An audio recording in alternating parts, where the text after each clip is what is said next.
Jučer mi je na jedan sasvim poseban i neobičan način u ruke dospio jedan stari novčić. To je novčić cara Konstantina Velikog, pravi rimski novčić. On je naime usred jedne velike bitke doživio viziju. Pogledao je visoko prema nebu i vidio sam jedan znak, pravi Kristov znak. Dakle, bio je to križ na nebu, upravo tu viziju.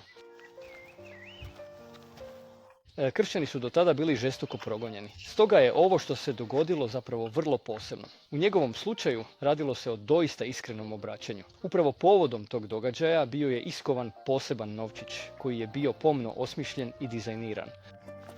Takve se stvari ne događaju preko noći.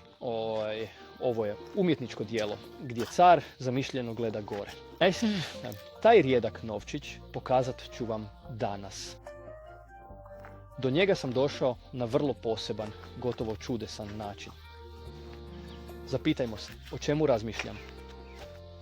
Razmišljam o dubini misli koju želim podijeliti. Imao je viziju i vidio je znak raspetoga Krista.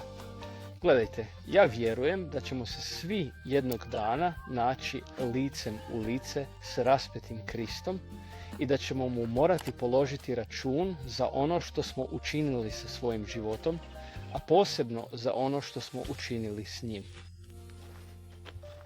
Možete reći, ne vjerujem u to. Ali što ako je to zapravo potpuna istina? Možete na dvije strane. Možete reći, što ako nije istina? A živite s tom mišlju da ćete se ipak jednog dana naći licem u lice s raspetim Kristom.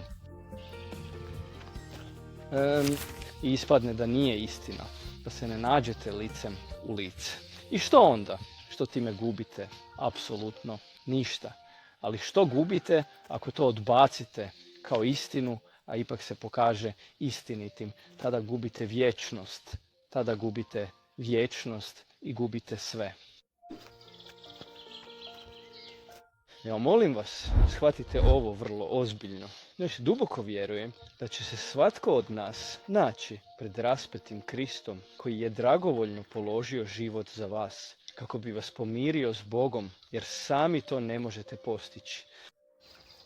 On je jedini, on je Bog koji je postao čovjekom, jedini koji uistinu ima moć platiti punu cijenu za sve vaše i moje brojne prijestupe protiv njegovog svetog, pravednog, vječnog i savršenog zakona.